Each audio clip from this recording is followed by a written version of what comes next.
¿Y tú? ¿Qué opinas? Con la conducción de Javier Muñoz Vidal.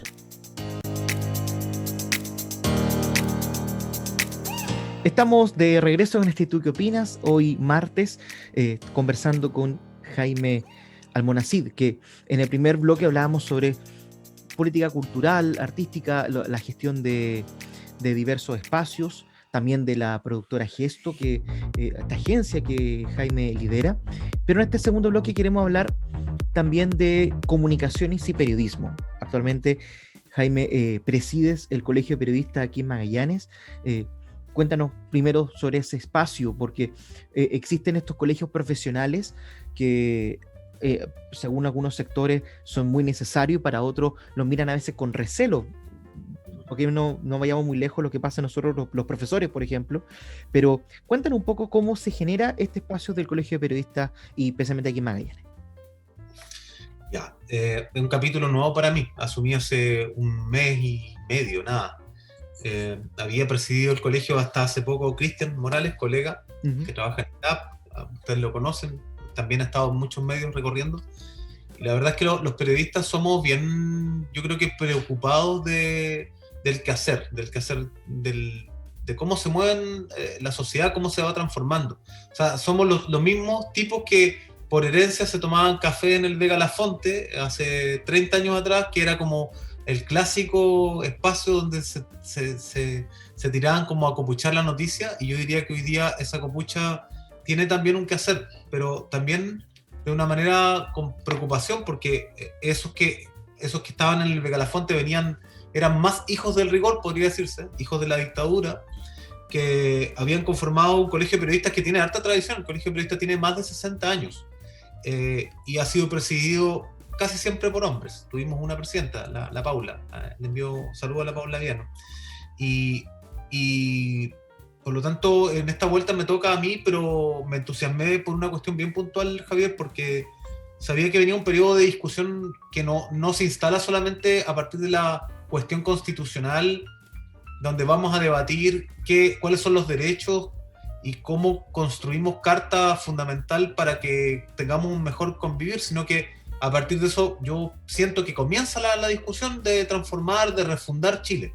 Me gusta harto el concepto de refundar el país, porque en el fondo este es el país que ha sido manejado por el empresariado durante toda su historia terrateniente, hacendal, estanciera, y hoy día también es el espacio para que otros también opinen, otros discutan, así como tú haces democracia cuando le preguntas tú qué opinas con el nombre de tu programa a el hijo de cualquiera, un ciudadano cualquiera, sin tener ni recursos, ni dineros, ni tierra, también tienen derechos a opinar en torno a esta constitución. El otro día escuchaba en la misma Radio Polar a dos abogados, uno columnista de un medio, otro candidato, que opinaba que la constitución tenía que ser hecha por abogados. A mí me parece que es fatal, es errático, es torpe decir eso, y bueno, se quedará con su opinión. Yo creo que van a perder.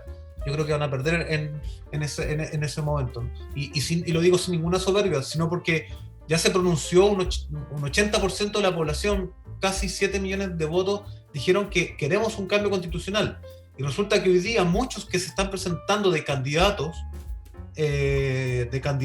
son los que votaron rechazo. Entonces yo no sé con qué cara se presentan de candidatos. Es muy raro. Si yo no quería una nueva constitución, ahora quiero cambiar la constitución. Es muy raro. Bueno, son como confusiones que tienen otros. Yo por lo menos no las tengo, porque en realidad desde que uno es chico nos enseñaron que la constitución del 80 había sido manejada entre unas cuantitas paredes y entre unas cuantas personas, y que además era fraudulenta, porque el año 80, ¿quién constata de que eso que finalmente nos rigió por un montón de años, por varias décadas, es lo que es válido, casi por 4 décadas?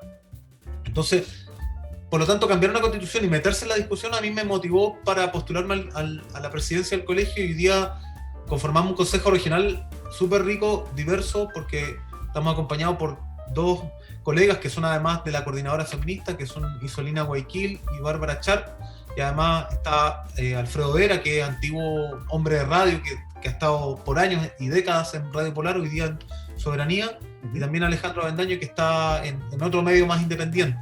Entonces, conformamos esto, estamos tratando de mostrar un poco la pega, y el hashtag que nos interesa promover es hashtag por el derecho a la comunicación, porque allí se esconden un montón se abre una caja de discusiones súper valiosa, Javier, respecto a quién detenta los medios.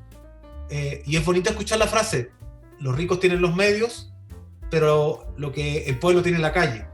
Pero igual sería valioso que en el fondo la calle también tenga medios populares, medios comunitarios, donde decir las cosas y donde ir ampliando el debate.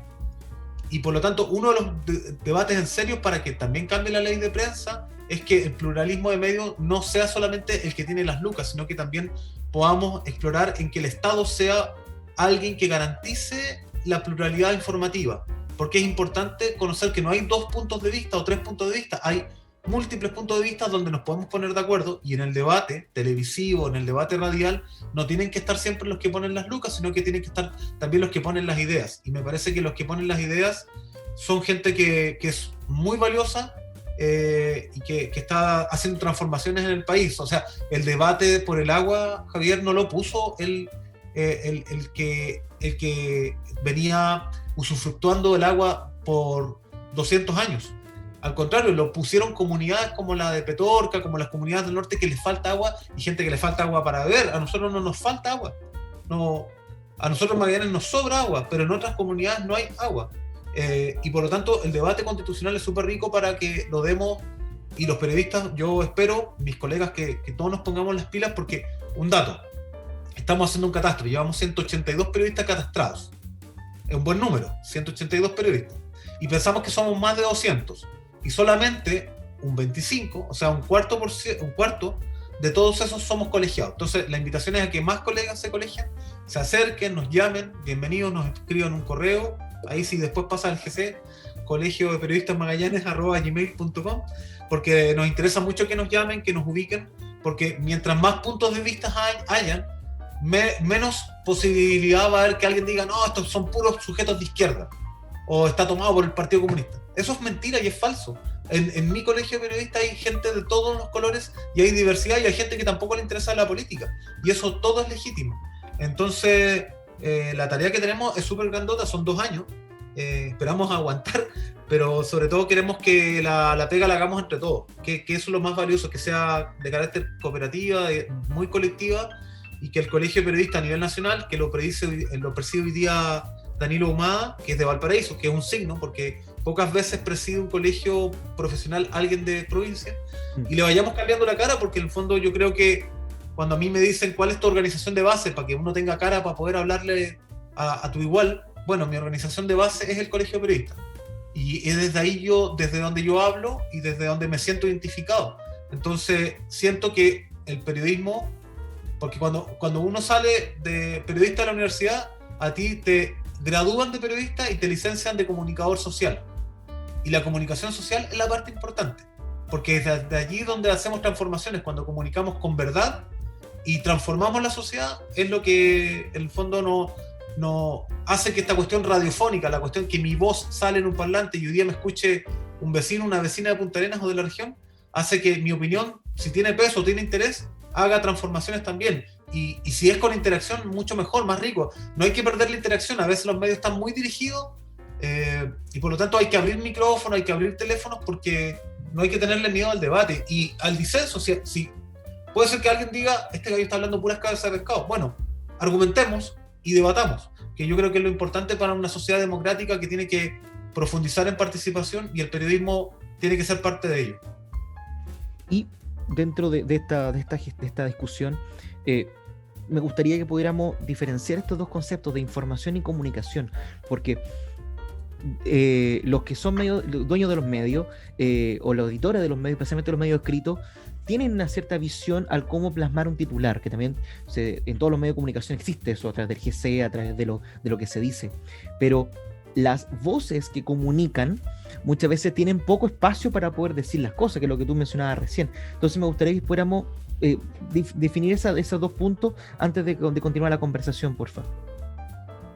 Mira, yo creo que los medios informan, y no solo los medios, hoy día las redes sociales también informan, y probablemente el acto de informar es más unilateral, porque en el fondo, con lo que recién estaba diciendo, si yo apago un teléfono, no recibo nada, informo, tiro mi mensaje, que a veces es político, que a veces es unidireccional y no tiene puntos de vista. El periodismo en esencia tiene que tener fuentes. Yo no puedo construir una noticia a partir de solo un eje o una variable. Como te enseñan en una escuela de periodismo, cuando viene un accidente, hay varios que vieron el accidente y está la versión del tipo que sufrió el accidente, el que lo vio, el que estaba cruzando la calle y construyó. Y luego hay un acto judicial, por ejemplo, de constatar si hubo una falta de tránsito que se lleva a un juzgado, donde un juez va a decir, acá hay tales responsabilidades. Y el periodismo tiene que tener capacidad de informar, no solamente el tema de las 5 W, que son las clásicas del qué, cuándo, quién, el qué, sino que también el por qué y el cómo, que creo que es súper fundamental decir por qué ocurren las cosas y no hacernos los lesos respecto a por qué ocurren las cosas. Ayer me comunicaron de un accidente bien trágico, no con resultado de tragedia, pero sí de accidente grave, y fui a buscar noticias día domingo, 9 de la noche, difícil que hayan cambios en los portales, no encontré nada, pero abrí un portal en particular que tenía el titular que decía trágico accidente 5 de la mañana y adentro no decía nada en la noticia, entonces me quedé plop. Yo encontré que era súper irresponsable comunicar de esa forma no sirve de nada. Entonces el comunicar tiene la relación donde hay feedback, donde hay intercambio de opiniones, donde nos encontramos con visiones distintas y donde se enriquece. La noticia se extingue muchas veces en el momento en que es noticia y nadie la comenta, pero si la noticia es rica, como por ejemplo el otro día el titular de la prensa austral, con el que yo no estuve de acuerdo, porque hablaba de ilegales respecto a ingresan los primeros migrantes venezolanos provenientes de Colchane ilegales, y fíjate que si vas al portal de Facebook de la prensa austral hay una discusión tremenda, más de 400, 500 comentarios donde mucha gente opina que no son ilegales. Es gente que por condiciones humanitarias está llegando a no sé cuántos miles de kilómetros de distancia de su tierra de origen. Imagínate que nosotros magallánicos tuviéramos que emigrar a Caracas y trasladarnos, extirparnos de nuestra cultura, de nuestra forma de habitar. Entonces yo creo que es importante allí que comuniquemos, porque la noticia después debe continuar. Si son ilegales, ¿por qué son ilegales? ¿Cuál es la ilegalidad que están cometiendo? ¿Cómo cruzaron los pasos fronterizos, la frontera sanitaria, etcétera? Entonces yo creo que en el periodismo hay mucha responsabilidad y hoy día el periodismo en regiones tiene que crecer un montón. Una tarea en la que estamos como Colegio de Periodistas, Javier, es que queremos fomentar el fondo de medios. El fondo de medios es así de pequeñito. Entrega algo así como 100 millones de pesos a repartir anualmente entre todos los medios, concursable, pero es muy pequeño como fondo. Yo le diría al CORE, al gobierno regional, que lo aumenten desde ya. Es algo que vamos a solicitar desde ya, porque una colega que va a estar representándonos dentro del fondo de medios como electora de buenos proyectos, tiene la responsabilidad de justamente elegir proyectos, pero van a quedar muchos fuera. Y hay proyectos buenos que van a quedar fuera y hay otros proyectos que no son tan buenos que van a quedar dentro, porque a veces hay un criterio que no es el idóneo. Y de verdad el fondo de medios yo creo que debiera crecer para justamente generar programas como por ejemplo el tuyo, que tengan capacidad de no ser solamente ad honorem, sino que además sean un espacio donde tú puedas vender publicidad, donde sea creíble y donde la discusión sea más rica. Porque yo creo, y bueno, yo tengo un encanto particular con la radio, y hoy día radio imagen, la radio no muere, o sea, la radio va a seguir viva, pero también el Estado tiene que apoyar esa instancia, porque es muy difícil que una radio sobreviva con opinión contundente, con diversidad, con periodistas, con reporteros que están dando la discusión, con gente técnica, que es súper importante para que esto se levante y para que la cuestión suene bien, se vea bien. Entonces el fondo de medios creo que es una buena importancia para que los medios de comunicación comuniquen mejor. Quiero salir un instante de lo que mencionas porque una de las situaciones con las redes sociales que apareció mucho, además de la discusión de la misma noticia, que a través de los portales de Facebook que tienen los medios cuando suben sus noticias genera conversación, es cuando se hacen transmisiones en vivo, que muchas veces sucede cuando el accidente pasó en tal lugar o el procedimiento policial o el incendio y el reportero o el periodista, depende del medio, va a la entrega de la información inmediata. No son pocas las veces que los vecinos se han molestado o que han increpado duramente al reportero o incluso han ofrecido golpe o insulto, como le dije recién, a algunos de ellos. ¿Dónde está el límite, digamos, de la distancia que tiene que tomar el reportero o el periodista en ese tipo de tratamiento de informaciones para evitar el conflicto con los que son parte de la situación en estas transmisiones, por ejemplo? Yo nunca he cubierto policial, ni crónica roja, ni nada, así que no tengo la experiencia como de estar en el lugar de los hechos, como dice la frase cliché del periodismo. Uh-huh. Pero entiendo que es una labor, yo respeto mucho la labor del que hace también judicial, del que hace la persecución del accidente, porque además genera mucho morbo. O sea, pueden haber noticias fantásticas que están moviendo millones de dólares en la región y inversiones y tienen un like y 0 comentarios. Pero si hay un accidente que afectó a 2 autos en la esquina de mi casa, va a transformar todo. Y eso también en periodismo, la proximidad a la noticia es lo que habla de mi caso. A mí me pasó hace un par de años, Javier. Tuve un problema con mi camioneta, no la manejaba yo, la estaba manejando una persona que trabajaba conmigo, tuve un accidente y de verdad a los 3 minutos me llegó una publicación en redes sociales que estaba mi camioneta accidentada y más encima con un meme. Entonces la noticia pasa a ser otra cosa. Y cuando se molesta la gente, cuando llega el reportero, sobre todo cuando hay accidentes y resultados fatales, obviamente la distancia que hay que mantener, yo creo que cada uno en su criterio tiene que ver hasta dónde llega. En nuestra latitud no ocurre, pero medios en México fotografían degollamiento y salen en portada, y no hay problema. Afortunadamente en Chile no tenemos esa característica, pero tampoco costaría mucho dar vuelta a eso.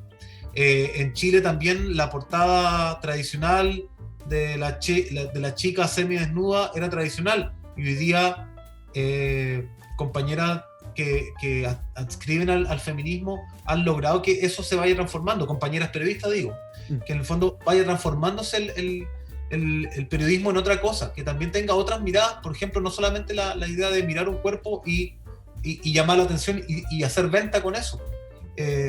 Por lo tanto, me parece que los límites creo que lo pone la calidad ética de cada profesional que le toca reportear, y también lo pone el criterio editorial de cada medio. Los medios han perdido también criterios editoriales, hoy día son más comerciales, o sea, el criterio editorial lo manda lo comercial. Muchas radios se han transformado en espacios que son comprados y que en el fondo yo digo lo que quiera en ese espacio.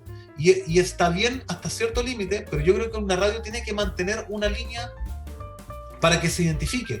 Una línea en su programación musical, como por ejemplo Radio Futuro. Nadie diría, no es una radio rockera, es una radio rockera. Pero la componente noticiosa que tienen radios como La Polar, La Presidenta Ibáñez, Soberanía, Pingüino, etc., es súper importante que tengan una línea editorial y que además la representen quien tiene el micrófono, quien tiene la pantalla. Porque en el fondo, tú sabes que también el poder informativo es importante. O sea, cuando estamos acá estamos generando influencia, estamos influenciando sobre la población, y ahí es súper importante que seamos responsables con lo que queremos comunicar. Y particularmente en el caso de los accidentes, vuelvo a repetir, no tengo experiencia en esa materia, pero yo creo que hay que ser súper cuidadoso con el titular, con el desarrollo de la noticia, con la fotografía, con la imagen, sobre todo con el cuidado de las personas que no tienen posibilidad de defenderse, en este caso niños, que como si hay un niño accidentado tenemos que tener capacidad de cubrir también de que ellos no tienen ninguna oportunidad de defenderse frente a una situación donde, imagínate, puede ser tu hijo, mi hijo, un sobrino, una sobrina, la persona accidentada, y yo no quiero que se revele su identidad. Entonces yo creo que es súper importante que sea cuidadoso la construcción del periodismo, pero un periodismo finalmente tiene que decir la verdad igual. Entonces decir la verdad sin ocultar nada, yo creo que es importante como la diestra mano de un periodista construye y escribe la noticia. La ética, finalmente, yo creo.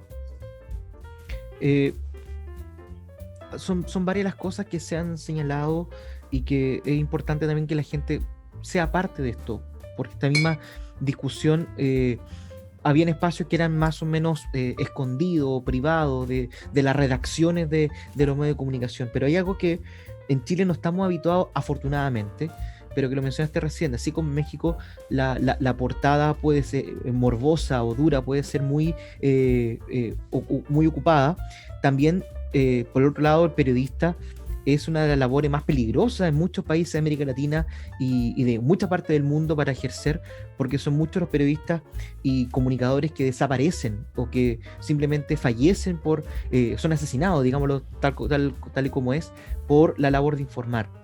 En nuestro país, yendo a ese punto, ¿hay libertad de información, hay libertad de investigación de parte de los periodistas y los reporteros? Creo que hay un nivel de libertad mayor que en otras latitudes. O sea, el caso de México es terrible, el caso de Corea del Norte, el caso de países donde hay regímenes que son absolutamente autoritarios y no puedes decir nada. No hay comparación. En Chile, claramente, en este concierto donde la ciudadanía se ha expresado, claramente han habido... le han cortado las alas a periodistas para decir cosas, y además en la labor del reporteo hay periodistas que han sido golpeados, hay periodistas que han sido detenidos, y eso el Colegio de Periodistas lo está denunciando súper bien. Yo quiero reconocer, hay una comisión en el Colegio de Periodistas a nivel nacional, y aquí también lo vamos a constituir. Hay una comisión de veedores y veedoras que en el fondo no están en la labor de reporteo, pero están observando cómo se comporta la labor de la prensa frente también a la labor que ejerce la fuerza policial. La fuerza policial tiene que entender que un reportero que está en la calle está haciendo su labor y no le puede llegar una lacrimógena. No le puede... o sea, claro, el disparo es a discreción y dirá, bueno, mala suerte, te llegó el viento, pero la labor hay que protegerla, porque yo creo que el periodismo también se porta bastante bien con las policías porque informa objetivamente la labor de las policías. Y por lo tanto uno espera también que las policías comprendan la labor del periodista, y basta que un periodista muestre su carnet del Colegio de Periodistas o su carnet del medio de comunicación o alguna credencial que lo acredite como tal, y es suficiente para poder desplegarme en el espacio donde está ocurriendo la cuestión. Y ahí la cercanía se rompe, porque yo puedo estar en un momento al lado del carabinero que está tirando una bomba lacrimógena, o al otro momento puedo estar al lado de la protesta, porque estoy conociendo los puntos de vista y sensibilizándome con cómo se manifiesta esto. Entonces, en Chile sí hay cortes a la libertad de expresión, hay formas de censurar, hay formas de... Pero por otro lado, ¿sabes qué? Yo creo en el Chile de hoy también hay investigación periodística riquísima, o sea, lo que hace CIPER, lo que está haciendo Interferencia, el mismo Mostrador. También hay medios locales que informan con veracidad, que se preocupan de construir bien la noticia, y que yo creo que hay mucho por aprender, pero para que haya de verdad independencia también tenemos que tener capacidad económica para poder hacerlo. Por eso se enlaza con lo que te decían antes del fondo de medios.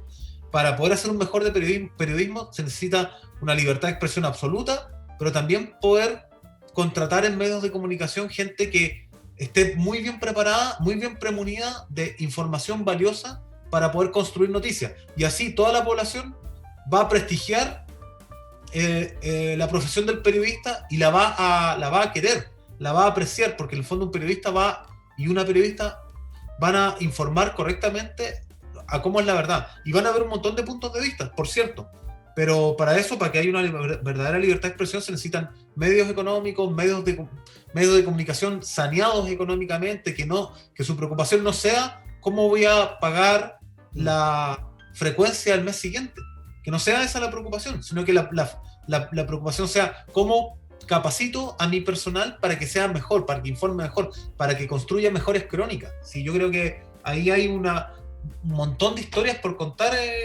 Javier. O sea, lo que hace, por ejemplo, el Víctor Hernández con absoluta independencia y libertad, y esta libertad se la da a la prensa, construye crónicas exquisitas. A todo esto, el domingo apareció la crónica de la cazuela con Luche en el Magallanes. Y esa libertad, ojalá la tuvieran muchos periodistas que puedan construir crónica radial o televisiva y contar la historia, porque si eso no lo contó nadie en el momento, después no va a ser parte de la historia.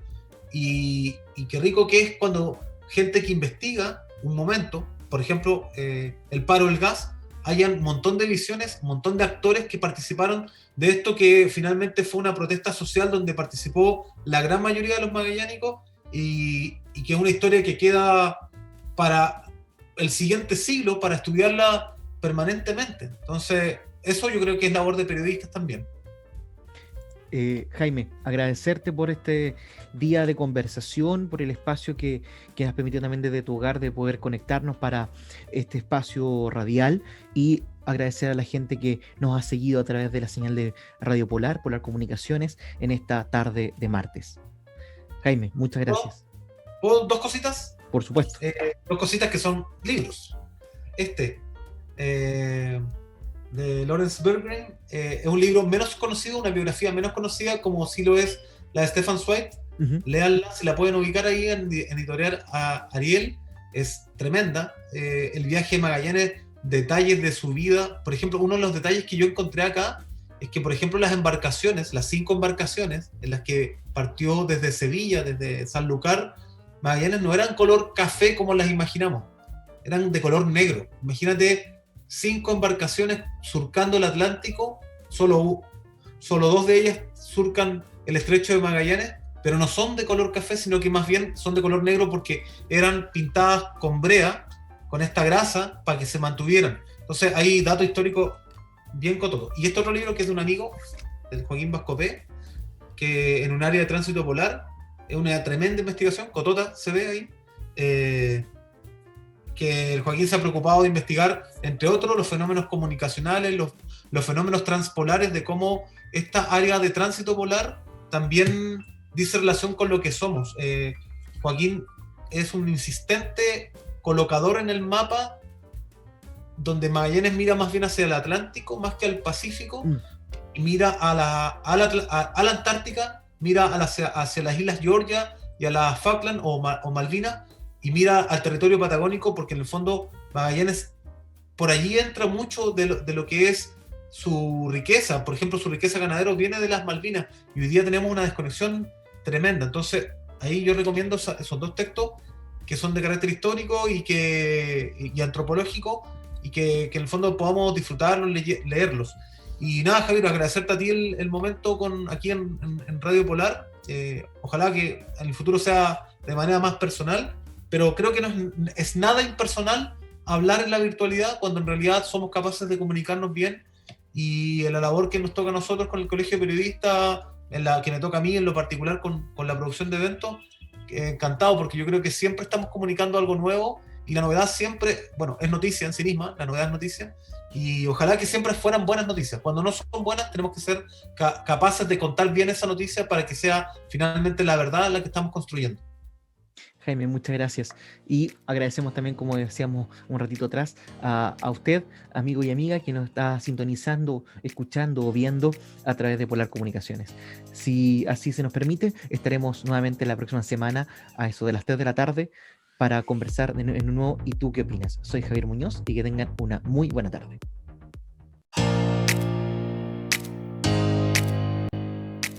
¿Y tú qué opinas? Con la conducción de Javier Muñoz Vidal.